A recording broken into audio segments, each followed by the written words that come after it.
आया है कि प्रदेश में अब तक 10,20,000 किसानों ने पंजीयन कराया। मुझे लगता है ये बड़ी संख्या हमारी, और पंजीयन की प्रक्रिया 31 मार्च तक चलेगी।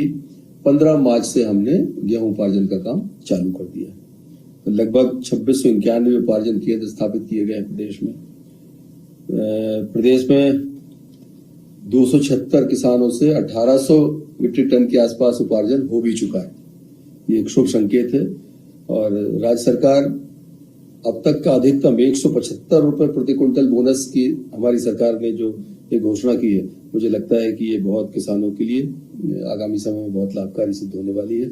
और प्रभार के जिलों में प्रभारी मंत्री इसकी समीक्षा करें, विधायकगण मंत्रीगण समीक्षा करें। किसानों को राज्य सरकार की जो मंशा है, माननीय मुख्यमंत्री जी की मंशा है, उसके हिसाब से उनको पूरी सुविधाएं मिले। उनको जो 2600 रुपए की हम खरीदी करने जा रहे हैं गेहूं, आज तक का सर्वाधिक गेहूं का मूल्य किसान को मिलने वाला है, उसका लाभ किसान को मिले, इस बात की चिंता माननीय मुख्यमंत्री जी ने की। संवर्धन अभियान हमारा जो पिछले वर्ष भी चला था, पिछले साल 30 दिन चला था, इस बार माननीय का मत था कि इसको 90 दिन तक चलाया जाए। तो 30 मार्च से 30 जून तक हमारा जल गंगा संवर्धन अभियान चलेगा। इसमें पुराने जल स्रोतों का संरक्षण, पुनर्जीवन का कार्य, जलाशयों की सफाई, पौधारोपण कार्य, छोटी नदियों, तालाबों, स्टॉप डैम आदि में जल संरचनाओं का संरक्षण, पुनर्निर्माण किया जाएगा। और इसमें सबकी भूमिका हो, जनप्रतिनिधि हैं, सोशल एक्टिविस्ट हैं, हमारे अधिकारी कर्मचारी गण हैं। तो छुट्टियों का समय होगा तो नौजवान भी इसमें सहभागिता करें, इसके लिए, इसकी तैयारी के लिए स्पष्ट निर्देश हमारे हैं। इसका अलग अलग है, ग्रामीण क्षेत्रों में भी इस अभियान को चलाना है। और लगभग इस अभियान में पिछले वर्ष इस अभियान में 1000 करोड़ रुपए से अधिक की लागत से 38,000 से अधिक नए कार्यों का क्रियान्वयन किया गया था। इसके अलावा 302 करोड़ की राशि की लागत से हम 21,570 जीर्णोद्धार कार्य किए गए थे।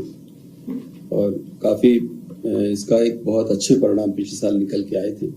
इस अभियान में पंचायत ग्रामीण विकास विभाग, नगरीय विकास विभाग, जल संसाधन, नर्मदा घाटी, किसान कल्याण, अनेक विभागों की इसमें सहभागिता रहती है।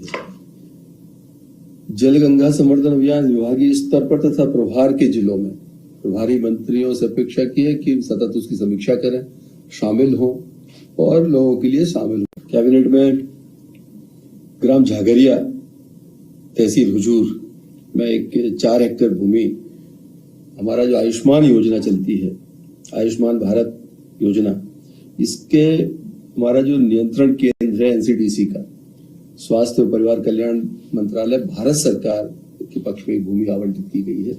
इसमें हमारा एक यहाँ पर केंद्र स्थापित करेंगे वो, जिससे इस निःशुल्क प्रव्याजी 1 रुपए वार्षिक भूभाटक पर स्थायी पट्टे पर आवंटित की गई जमीन, इससे हमारा एक एनसीडीसी का केंद्र यहाँ स्थापित होगा। और खास करके आयुष्मान भारत अभी तक हमारे जो गरीब वर्गों में लागू होता था, खासकर बाद में प्रधानमंत्री जी घोषणा के अनुसार 70 वर्ष से ऊपर की सारी आबादी को इसमें शामिल किया गया। तो एक बड़ी महत्वपूर्ण हमारी एक योजना है। उसका एक कार्यालय 12 राज्यों में शायद पहले स्थापित हो चुका है, 8 राज्यों में। हमारा 9वां राज्य है जो इसको स्थापित, केंद्र को स्थापित करने जा रहा है। उसके लिए 4 हेक्टेयर भूमि राज्य सरकार ने आवंटित की है। और इसमें इसकी शाखाओं को एक दूसरे से और एनसीडीसी मुख्यालय के साथ भी जोड़ा जाएगा। मुझे लगता है एक बेहतर मॉनिटरिंग के लिए एक बड़ा सेंटर हमारे यहाँ डलेगा। और जो डायग्नोस्टिक सुविधाओं को उन्नत किया जाएगा, उन्नत सुविधाओं से सुसज्जित भी किया जाएगा।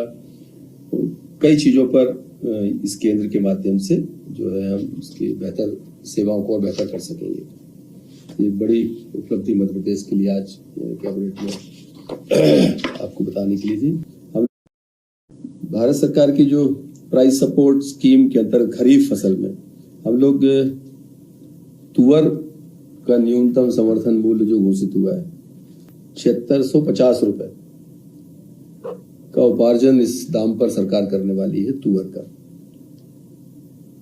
1,27,1.27 मीट्रिक टन का सरकार ने लक्ष्य रखा है।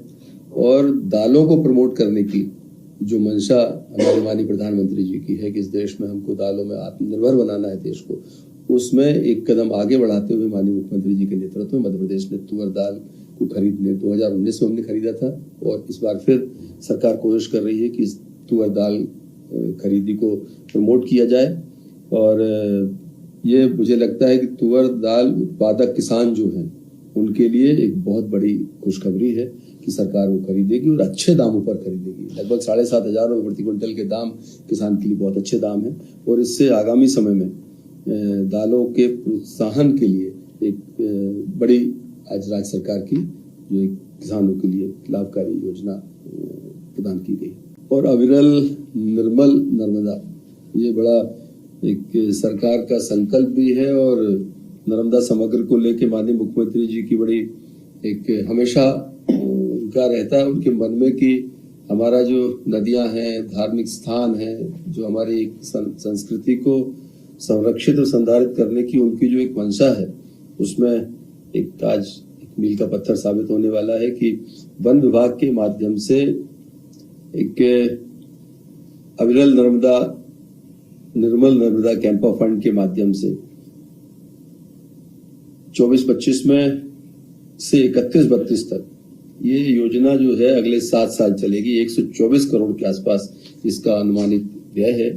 वन विभाग इसकी नोडल डिपार्टमेंट है और नर्मदा नदी के 10 किलोमीटर की सीमा क्षेत्र में इसका क्रियान्वयन होगा और किसी निजी भूमि का उपयोग नहीं होगा। वन भूमि जो है शासकीय भूमि है, उसमें इस योजना का क्रियान्वयन करेंगे। वन विभाग इसकी देखरेख करेगा और के 95 वन कक्षों में 5600 हेक्टेयर वन क्षेत्र में पौधारोपण किया जाएगा। ये एक मेजर प्रोजेक्ट है जो सरकार ने आज टेक ओवर किया है और मुझे लगता है इससे जो हमारी एक मंशा है कि एक अविरल निर्मल नर्मदा का जो एक सपना प्रदेश के वासियों ने, देशवासियों ने देखा है, उस सपने को साकार करने में ये एक महत्वपूर्ण उसके क्रियान्वयन में मील के पत्थर के रूप में साबित होगा। इस योजना का विशेष रूप से आज इसमें निवेश के क्षेत्र में विकास प्रबंध योजना के अंतर्गत Indore Pithampur financial economic corridor योजना क्षेत्र में आपसी सहमति के आधार पर भूअर्जन की कार्यवाही में आंशिक संशोधन के साथ एक प्रस्ताव आया था, उसको कैबिनेट ने मंजूरी दी है। और एक ऐसी योजना जो किसानों के हित में किसानों के साथ समन्वय स्थापित करके इसको आगे बढ़ाने का है कि भूमि का मुआवजा जो है स्वरूप योजना अंतर्गत आवंटन योग्य क्षेत्रफल का 60% तक भूधारकों को उनसे ली गई भूमि के समानुपातिक रूप से प्रदाय करना है।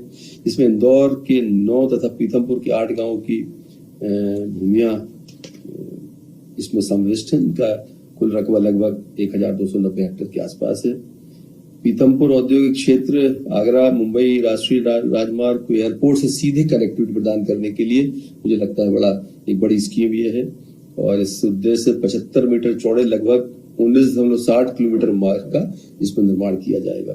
इस योजना क्षेत्र से 1290 हेक्टेयर में से लगभग 1000 हेक्टेयर से अधिक भूमि निजी स्वामित्व की है, शेष शासकीय भूमि है और इससे पीथमपुर इंदौर और एयरपोर्ट की कनेक्टिविटी तो नजदीक होगी, इसकी दूरी भी घटेगी और किसानों के लिए एक रोजगार परक एक ऑफर उनके पास रहेगा और साथ ही उस क्षेत्र के विकास में इसका बड़ा एक मुख्यमंत्री पशुपालन विकास योजना है। ये 24-25 योजना जो चल रही हमारी उसका अनुमोदन आज किया गया है कि चारा उत्पादन कार्यक्रम है, प्रदेश की मूल गौवंशीय नस्ल और भारतीय उन्नत नस्ल दुधारू गायों हेतु पुरस्कार कार्यक्रम है, मुख्यमंत्री दुधारू पशु प्रदाय कार्यक्रम है, पशुपालकों को योजनाओं की जानकारी प्रदान करने के लिए एक उन्मुखीकरण हेतु 24-25 की विभागीय प्रस्ताव पर स्वीकृति प्रदान की गई है। लगभग 191 करोड़ की राशि इस पर व्यय की जाना है। ये मूल रूप से हमारे 24-25 के वित्तीय वर्ष के लिए